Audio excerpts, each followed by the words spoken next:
señores, continuamos aquí este segundo diálogo matutino en Levántate New York.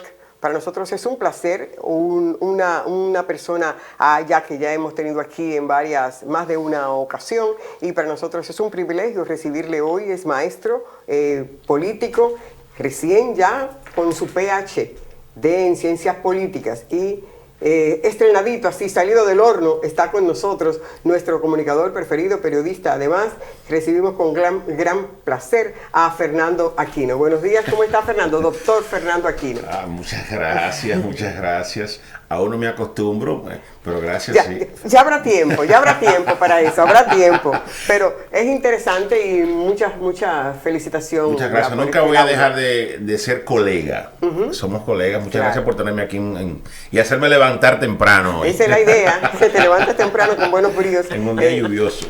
Empecemos por ahí entonces, Fernando. Vamos a valorar este proceso recién finalizado de las primarias del Partido Demócrata. Para muchos, incluso uno de nuestros analistas, hace como el augurio, proyecta que la comunidad dominicana va a resentir esta disminución en este proceso de votación que se hizo finalmente en agosto, del 23 de agosto. ¿Cuál es tu valoración con estos conocimientos y sobre todo este abanico que tienes tú de lo que es la política local?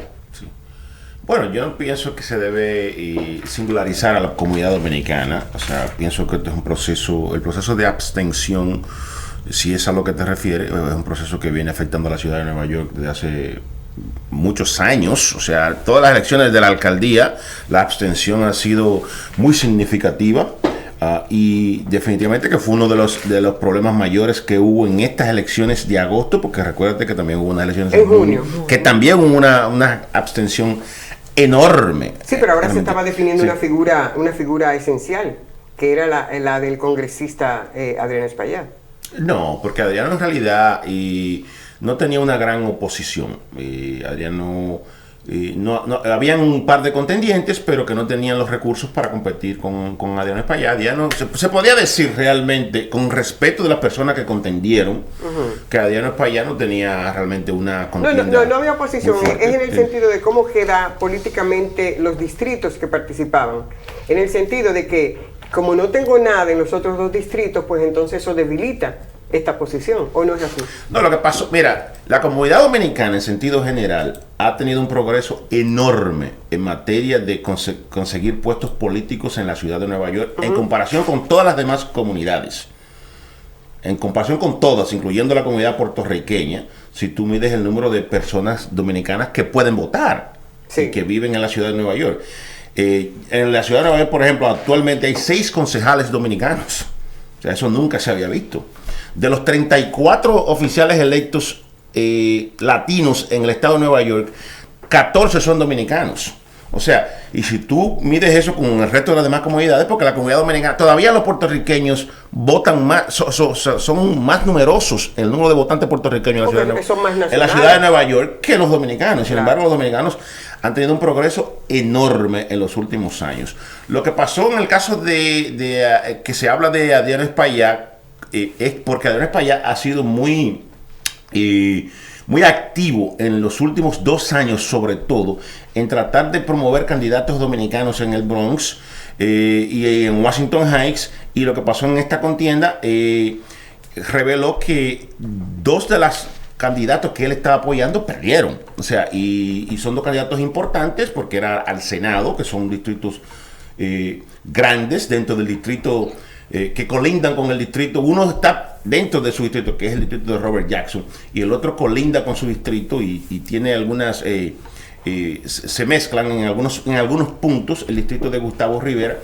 Y Adriano Espaillat estaba apoyando 2 candidatos contra estos incumbentes y perdió. Entonces por eso se dice que fue un revés para Adriano Espaillat, pero tú no puedes tomar solamente ese hecho para evaluar el progreso de la comunidad dominicana, ni para evaluar el progreso del mismo Adriano Espaillat, que ha sido muy exitoso políticamente. Pero, doctor, si usted como presidente de la República o como senador, llámese cualquier función pública determinada, y con el liderazgo que tiene Adriano, llámese, asume la responsabilidad de presentar candidaturas, apoyar abiertamente y presentarlo en público ante la sociedad y ante el votante como sus favoritos, y llega el proceso, y en ese proceso esos personajes son diezmados, sin lugar a duda, que se le endosa la derrota al que los aupó, porque es quien cuenta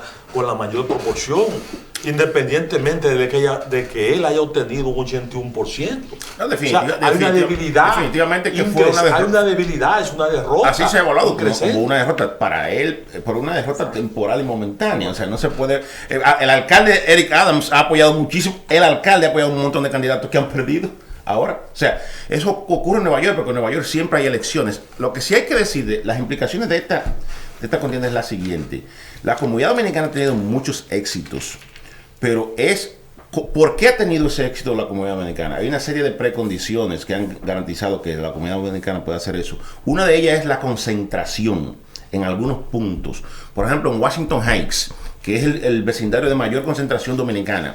Eso le ha permitido relativamente fácil a algunos dominicanos pues, a mantener la hegemonía ahí. Entonces la comunidad dominicana se ha ido expandiendo hacia el Bronx. Yo pienso que la acción de Adriano realmente en este punto fue una acción un poquito arriesgada, porque Adriano Espaillat está en la cima, ¿verdad? de su poder político. Llegó a una posición cimera, y él está ahora mismo tratando de demostrar la fuerza que tiene empujando candidaturas que muchas veces son muy riesgosas, porque por ejemplo esos dos candidatos que estamos hablando son titulares. Y sabemos que aquí ganarle a un titular es casi imposible. ¿Por qué es casi imposible? Porque dentro de las precondiciones que se dan para tú ganar una elección, no solamente es que tú seas numeroso en un vecindario, sino también hay otras cosas que tienen que darse, como coalicionar con otros grupos, por ejemplo, ¿verdad? Obtener el apoyo institucional, el dinero que viene con el apoyo de las uniones, etcétera, etcétera. Y los incumbentes ya tienen eso por ser titulares solamente. Y Gustavo Rivera, por ejemplo, es una institución que está apoyado por las uniones de la salud, por el Working Family Party, por un montón de instituciones aquí ya que lo tienen en Albany a él. Lo mismo Robert Jackson. Robert Jackson es una columna de muchísimas organizaciones de aquí. Entonces, tú enfrentar a esos dos candidatos, tú tienes que saber con qué tú cuentas. Y los candidatos que apoyó Adriano, que no fue solamente Adriano, porque eso es una cosa, o sea, una de las cosas es que solamente miramos hacia Adriano, pero esos fueron candidatos apoyados por otros candidatos, por el propio Aidani, por Richie Torres, por todo, o sea, por un montón de personas que son oficiales electos.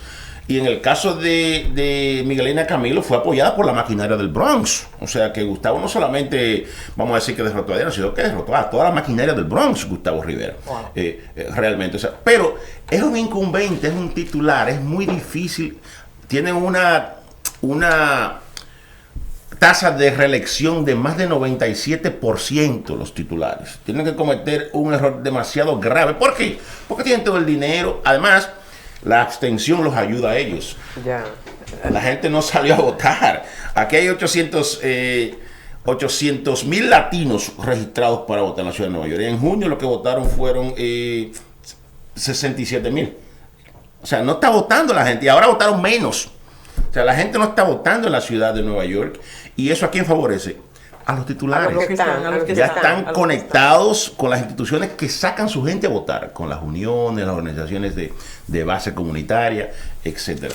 Eso, yo pienso que Adriano se corrió un gran riesgo y cuando apostó y perdió, pero eso no puede evaluarse como algo que es una derrota que va a traer consecuencias más graves de ahí. Esto es unas elecciones y punto. Sin embargo, él sí tiene un problemita que tiene que resolver con personas que están dentro de su distrito, ¿verdad? O sea, que son ya personas adversarias a él, pero me imagino que buscará la forma de resolver eso. De unirlos. Los niveles de abstención, venimos hablándolo aquí hace un tiempo, que son preocupantes, muy preocupantes. ¿Cómo romper eso? ¿Qué está pasando? Que la gente no quiere involucrarse en el quehacer político, los jóvenes sobre todo. ¿Qué está pasando? Que la gente no quiere ser parte de... Porque no se sienten representados en el sistema, no se sienten representados la gente. Y realmente hay que decirlo, los que están arriba no quieren que la gente vote. O sea, en vez de hacer que sea más fácil votar, lo están poniendo siempre más difícil. O sea, ya nosotros estamos en la época digital, por ejemplo. Ya es tiempo de que la gente pueda registrarse por internet, de que inclusive eventualmente la gente pueda hasta votar por internet. Pero ¿y por qué? Porque Entonces, si ¿por qué tú será puedes eso? manejar tu cuenta de banco por internet, ¿por qué tú no puedes votar? Por ejemplo. Pero ¿por qué los que están arriba no quieren que la gente vote? Para quedarse, porque más extensión, como él te acaba de decir. Porque el que está arriba corre más riesgo con el que no vota que si viene a votar, porque el que no vota es porque tiene alguna animadversión en contra del sistema muchas veces. Entonces, el que está arriba ya cuenta con una base de votantes que salen a votar, que están vinculados a través de organizaciones de base, a través de instituciones, a través de sindicatos, etcétera. Si ese radio de votantes se aumenta, entonces se está corriendo un riesgo. Hay más grande. riesgo. Hay más riesgo. Mira, yo pienso que Adriano, desde el punto de vista, debe reevaluar su liderazgo. Por una razón obvia, un 31%, prácticamente 30-31% fue a votar, 1 millón y pico. O sea, lamentable, por lo que fuese. Entonces, si la situación sigue así, aunque usted diga que eso beneficia a los titulares, a los que están ahí, pero eso podría conllevar a los oponentes de Adriano a que conformen en un momento determinado un pacto para descalabrar y reducir las posibilidades de que Adriano retorne en el caso que se reelija nueva vez. Bueno, ya se religió. Pero primaria. Ya, escúcheme, porque ya le ganó la está bien, primaria. pero que su gente pudieran lograr, porque él no se va a quedar ahí, él va a tratar de imponer, porque se dejó saber en este proceso que se puede, que todo se puede lograr, porque le dieron una embestida, le dieron una derrota, como quiera que sea, aunque se diga lo contrario, que él no perdió, que sacó un 81, hay un problema ahí. Sí. ¿Usted no cree que eso se debe a la falta de cumplimiento con la comunidad, del no ir a votar, de votar en contra de los que fueron, de parte de la gente de Adriano, del cumplimiento de todas esas promesas que se hacen siempre de campaña y que luego cuando están en el poder no logran poner en ejecución? Yo realmente no lo creo así, ¿no? ¿No? Yo realmente dice la gente. no lo creo así. En realidad yo pienso que eso fue una derrota temporal, una derrota que se da muchas veces. Acuérdense además que el asunto de la misma abstención tiene otros factores. Uno de ellos es que estas elecciones fueron en agosto. Y en agosto la gente no está en elecciones. Sí, porque fueron extraordinarias con Sí. el asunto del nuevo mapa. De la redistribución de distritos. Y las elecciones se vienen modificando, porque las elecciones típicamente, tradicionalmente se hacían en septiembre, pero después la cambiaron para junio. Ahora hubo 2 elecciones, Sí, una en junio y otra en junio. agosto, por el asunto de la redistribución distrital. Pero la abstención también tiene otro factor. El otro factor es quién está en la boleta. Y, por ejemplo, cuando hay candidatos a la gobernación en la boleta o a la presidencia en la boleta, más personas salen a votar. ¿Ok? Siempre ha sido así. Por ejemplo, en noviembre siempre vota más gente cuando hay elecciones a la presidencia, no necesariamente en las elecciones de medio término que vienen ahora el 8 de noviembre. Ajá. Entonces, ese es otro factor que se toma en cuenta. Pero en general hay un problema de abstención bien grande en Nueva York y en los Estados Unidos, inclusive, a menos que hayan unas elecciones contenciosas, por ejemplo, como la que hubo entre Biden y Donald Trump, por ejemplo, que salió más o menos una buena cantidad a votar. Todavía mucha abstención, pero por lo menos alrededor de un 60%. Ahora que mencionas Biden y Donald Trump, ¿cómo ve Fernando Aquino este proceso justamente de medio tiempo, en la que como que hay una incertidumbre que no se sabe por el demócrata quién irá y por el republicano como que le quieren hacer la vida imposible a Donald Trump? ¿Cómo visualiza Fernando Aquino este proceso, esta dinámica? Bueno, la estas son política que se elecciones está dando? para el Congreso, ¿verdad? Todos los congresistas tienen que ir a elecciones ahora, porque tienen que ir a elecciones cada 2 años, todos. Y 1/3 siempre de los senadores van a elecciones cada 2 años. O sea, ahora van 34 puestos al Senado. Acuérdate que tenemos 100 senadores en los Estados Unidos y estamos divididos moché por la moché ahora mismo. Sí. 50 demócratas y 50 republicanos. Entonces, el gran debate es si el Partido Demócrata logrará mantener el control del Senado, porque lo tiene solamente porque la presidenta es... la vicepresidenta vicepresidenta, Kamala Harris rompe el empate, ¿verdad? Porque tiene derecho a votar el vicepresidente en el Senado. Ahora mismo lo que se está prediciendo es que los demócratas tienen el chance de mantenerse por lo menos donde están. Porque acuérdate que cada 2 años, aquí lo que se estila es que se castiga al presidente. O sea, eso tradicionalmente, por lo menos durante las últimas 2 o 3 décadas viene ocurriendo, de que el presidente siempre pierde el Congreso, ¿verdad? A mitad de año. A mitad de término. A mitad de término. Cada 2 años. En este caso, se está diciendo que los demócratas podrían lograr mantenerlo porque hay 2 puestos del Senado, uno en Pensilvania y otro en Wisconsin, que son puestos donde Biden ganó. ¿Ok? Entonces, sí. Es decir, estas 2 visitas del presidente no han sido casual, la de Pensilvania y la de... Sí. Y hay senadores... Motivando justamente rumbo a noviembre. Sí, y hay senadores republicanos en esos puestos. Entonces, si el presidente logra virar esos dos puestos, pues entonces los demócratas lograrían una ventaja. Y la otra ventaja que tienen los demócratas ahora es que de esos 34 senadores que tienen que ir a elecciones, hay 21 puestos de esos que son republicanos. Entonces, cuando tú tienes que ir a elecciones, tú tienes más riesgo de perder o ganar, ¿verdad? Claro. Entonces, los republicanos tienen más riesgo porque tienen 21 que van a elecciones, los demócratas solamente tienen 14. Y son 35 porque hay una elección que es especial. O sea que es una tradición en este país que a los 2 años de estar gobernando un partido determinado y que tenga la mayoría o no, de llevarle la contra, es lo que usted quiere decir. Ha habido una tendencia. Entonces usted me quiere decir que no incide el problema económico y la inflación y los problemas que gravitan sobre los Estados Unidos en esta coyuntura. Sí.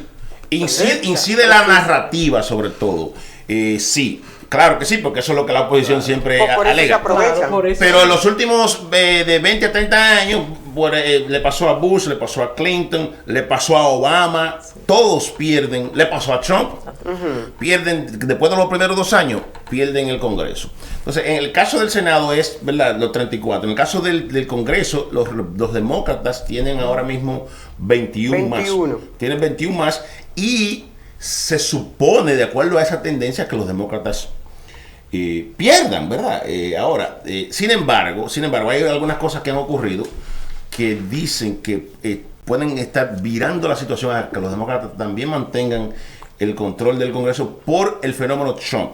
Por lo que está pasando con Donald Trump, lo que pasó en la Suprema Corte de Justicia, por ejemplo, con el caso del aborto, que muchas mujeres están muy disgustadas con el problema ese del derecho a la reproducción de salud, y que eso podría darle la ventaja a los demócratas para que mantengan la Casa de Representantes. Y en cuanto a figuras presidenciables, la gente se pregunta, oye, faltan menos de 2 años para las elecciones del 24 y no vemos, no se vislumbra ninguna figura presidenciable en ambas partes, en los demócratas y los republicanos. Bueno, Joe Biden no ha dicho que no va, ni lo puede decir, porque el presidente, si tú eres presidente y dices que no va, pues de primera mano, te convierte en un lame duck, como dicen aquí. Se cae todo el mundo del barco. No, que pierde relevancia. Tú siendo presidente no puedes decir que tú no vas, tienes que dejarlo ahí. Pero hay personas que creen que él no va, pero el Partido Demócrata entonces tendría que tener algún candidato. Se habla de Pete Buttigieg, se habla de Kamala Harris, pero como que no se siente que hay realmente, se está orquestando una campaña, como lo que indica que es probable que Biden vaya. Pero cambiándole el vicepresidente. Bueno, si él va, eso tendría que ser una decisión de él, sería una decisión muy difícil, porque acuérdate que la vicepresidenta es mujer, la primera mujer, es además afroamericana, o sea, sería muy difícil. Pero que no se ha sentido en este proceso, porque debió tener, justamente rumbo así, para ser una figura presidencial, debió tener como más participación. Y las tareas que se le han encomendado, como que ella no las ha desempeñado al 100%. Digo, eso es una apreciación muy personal. Bueno, políticamente quizás podría sustituirla por otra mujer afroamericana, vamos a decir. O sea, una Stacey. Estamos hablando de Michelle Obama, ¿podría ser? Sí, podría ser, pero no creo que a Michelle le interese eso. Bueno, pero para retomar el partido, y de hecho el propio Obama se dice que tras bastidores forma parte de las consultas de oído del presidente. Eso sería fantástico, pero estamos especulando. Una especulación. Estamos especulando ahí. Pero en el caso vamos entonces al otro lado, y perdón. Está Biden, ¿verdad? En el caso del Partido Demócrata, que se cree que está ahí y parece que sí que va. Y el otro, entonces el caso de Donald Trump. Exacto. Que Donald Trump se ha convertido en la solución y en el problema del Partido Republicano al mismo tiempo, ¿ok?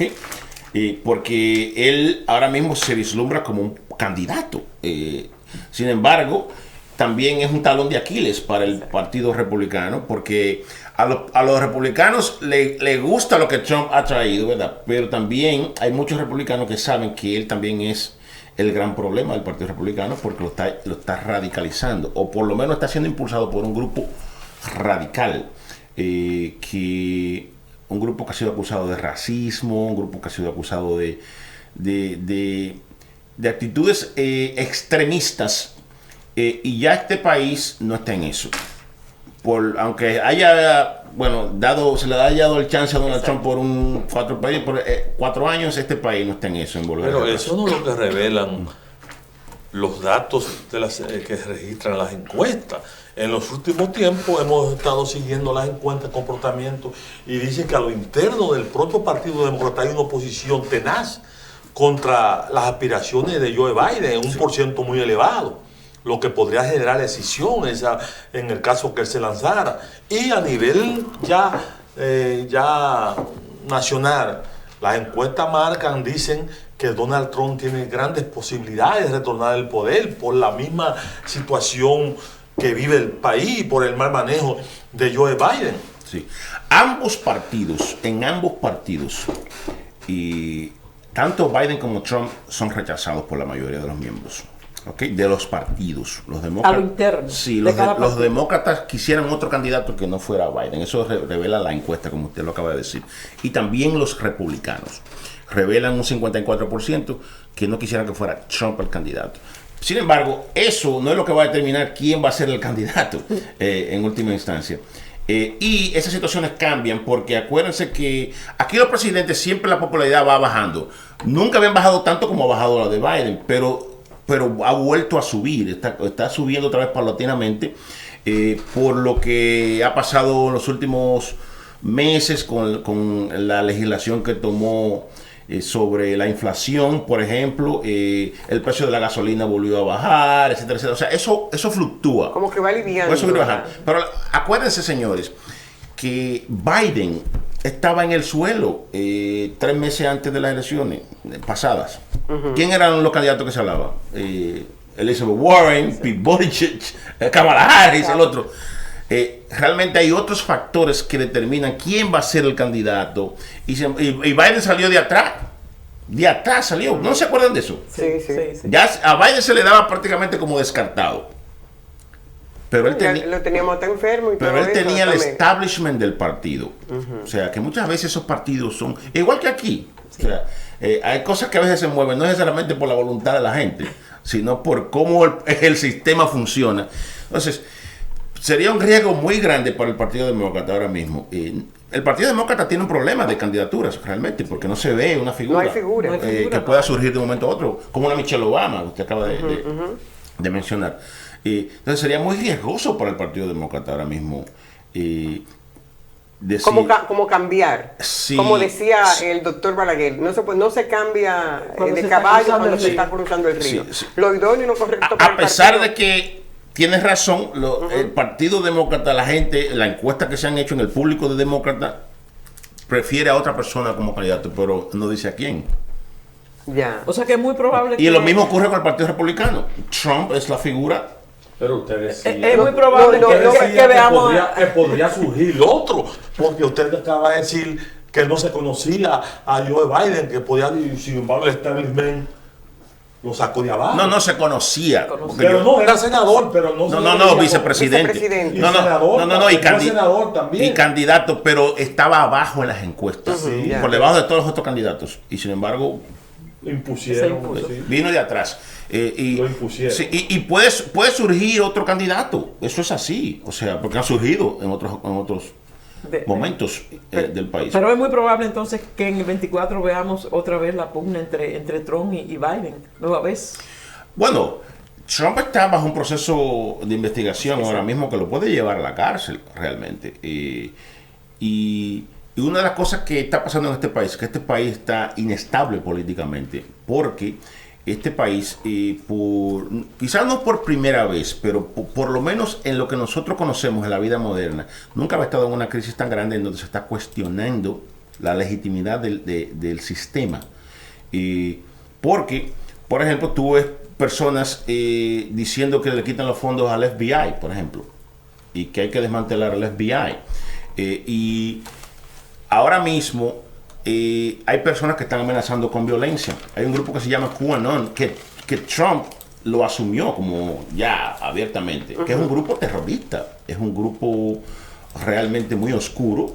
Y Trump lo asumió. Sí, está basado en conspiraciones, en conspiraciones, en cosas que no tienen ninguna base.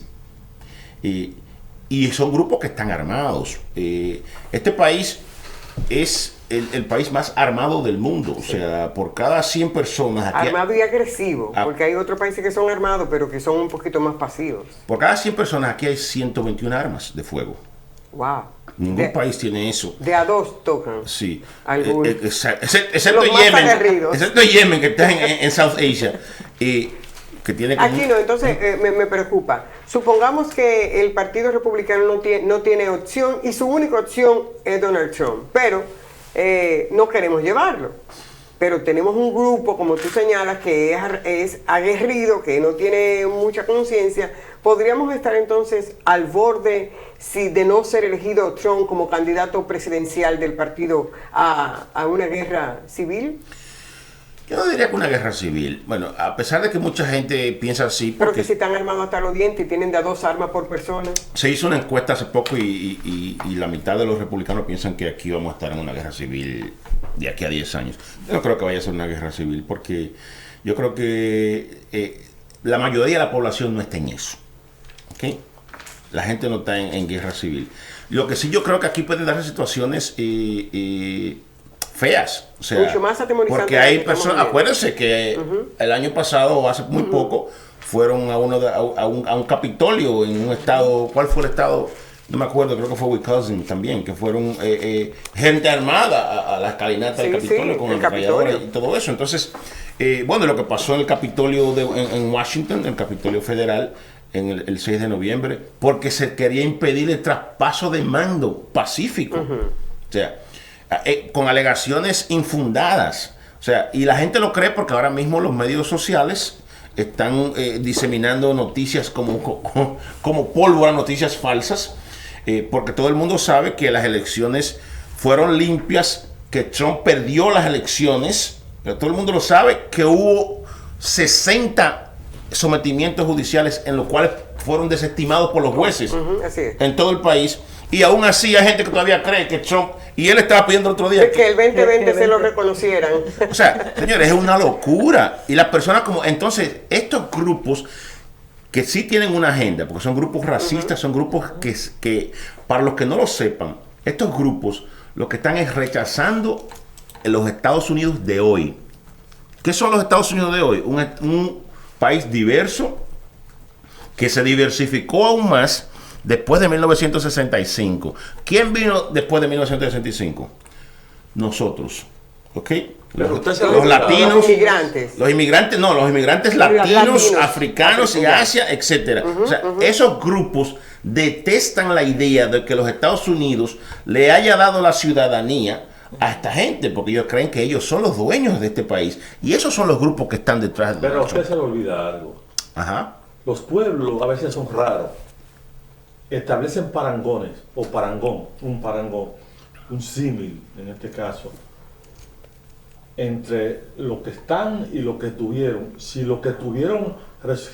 yo estuve mejor con lo que tuvieron, yo recurro al pasado. Si el presente me está matando, me está llevando a una inflación, me está creando condiciones inhumanas, entonces yo recurro al presente inmediato. El presente inmediato en este caso parece ser que Donald Trump, seguro revela las encuestas, está creciendo vertiginosamente.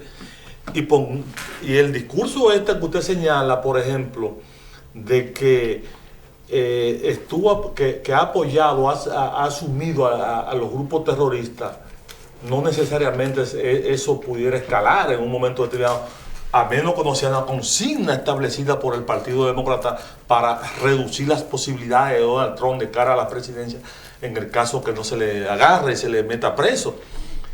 ¿Usted no cree que ese discurso no cuaja cuando hay una inflación, una situación tan calamitosa en estos momentos?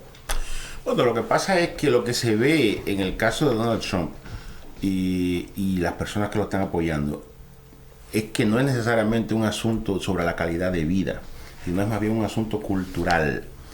¿Entiendes? O sea, no es que dentro de una campaña electoral obviamente se van a utilizar los aspectos que tienen que ver con la calidad de vida, con la inflación, con el costo de la vida, etcétera, etcétera, que es lo normal, eso es lo que se espera. Ahora mismo lo que hay es una guerra cultural principalmente, o sea, Make America Great Again. ¿Qué es lo que ¿de qué se está hablando? América nunca había sido más grandiosa que ahora. Nunca. ¿Cómo que la vamos a hacer grandiosa? Cuando había esclavitud. O sea, cuando las mujeres no podían votar. O sea, nunca América había sido más grandiosa que ahora. Pero ellos dicen que no. Ellos dicen, vamos a hacer América. O sea, no se trata de un asunto de calidad de vida. Es un asunto más bien cultural de quién es que va a dominar este país. ¿Quién es que tiene derecho a reclamar la nacionalidad de este país como nación? De eso se trata. Y Trump lo demostró cuando fue presidente. Todas las decisiones importantes que tomó tenían que ver con inmigración. Exacto. No solamente ilegal, sino también legal.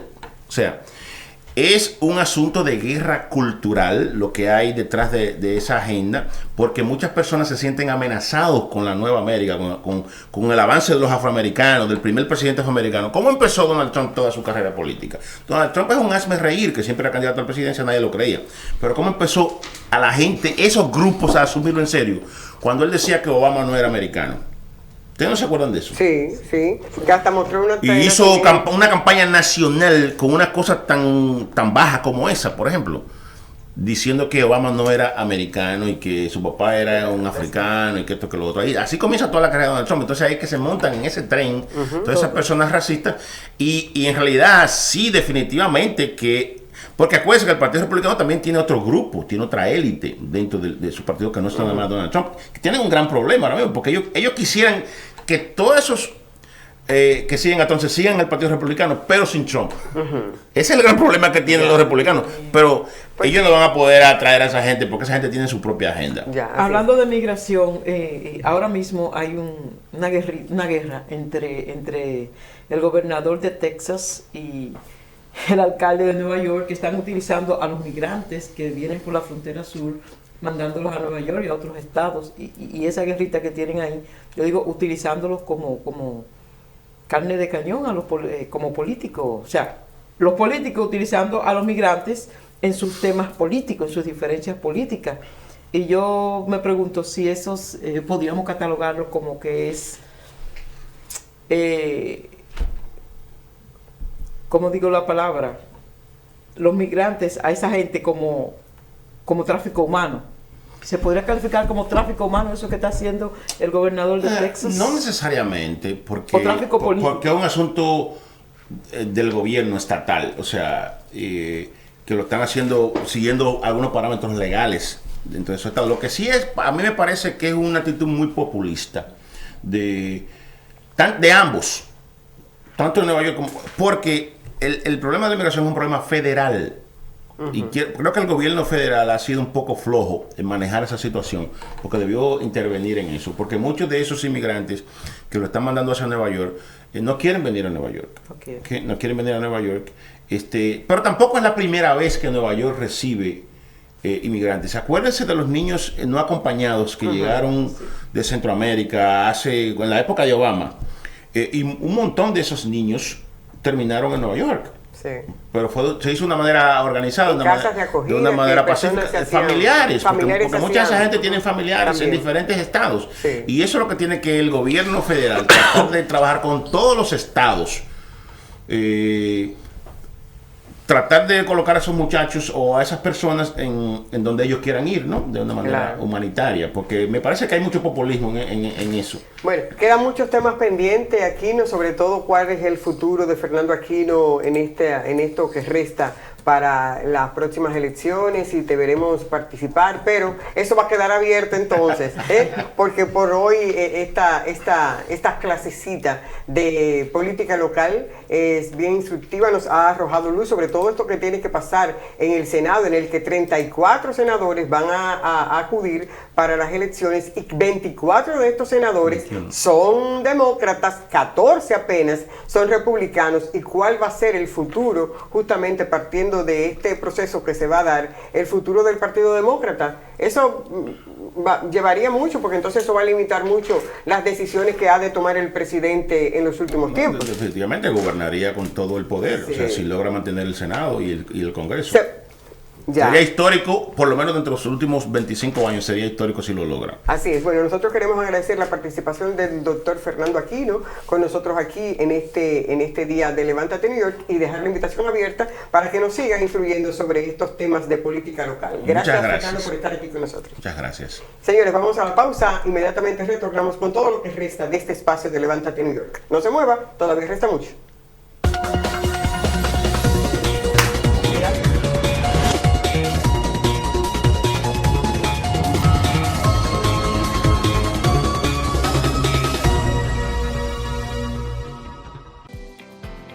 Saludos, soy Henry Montero y soy psicólogo de su comunidad. Tengo más de 15 años de experiencia y me he dado cuenta de